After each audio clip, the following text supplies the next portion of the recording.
మనకి ఈరోజు ఆంధ్రలో కనుక మీరు ఒకసారి చూసుకుంటే రాష్ట్ర వ్యాప్తంగా కూడా పేరెంట్స్కి అలాగే టీచర్స్ మధ్య మీటింగ్ జరుగుతూ ఉంది కదా. సో మరి దీంట్లో భాగంగానే మనకి సత్యసాయి జిల్లాలో ఇటువైపు సీఎం చంద్రబాబు నాయుడు గారు అలాగే లోకేష్ గారు వీళ్ళిద్దరూ కూడా అటెండ్ అయ్యారనమాట.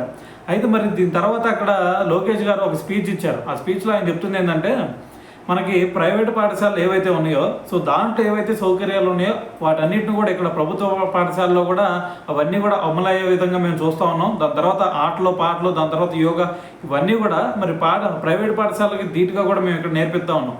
అయితే మరి దాంతోపాటు ఈరోజు మనకి ఇది నరేంద్ర మోడీ గారు ఒక పిలుపునిచ్చారు, మీరు మొక్కలు నాటాలి అని చెప్పేసి. సో మరి దానికి అనుగుణంగానే మనకి పవన్ కళ్యాణ్ గారు కూడా ఒక సవాల్ విసిరారు లోకేష్ గారికి, మీరు ఎట్టి పరిస్థితుల్లో అయినా సరే మరి విద్యాశాఖ ద్వారా 1,000,000 మొక్కలు నాటించగలుగుతారా అని చెప్పేసి ఒక సవాల్ విసిరితే, ఆ సవాల్ని నేను తీసుకుంటున్నాను, ఎట్టి పరిస్థితుల్లో ఈరోజు విద్యాశాఖ ద్వారా 1,000,000 మొక్కలు నాటి చూపిస్తాం అని చెప్పేసి సో మరి లోకేష్ గారు కూడా దీని గురించి మాట్లాడటం జరిగిందనమాట.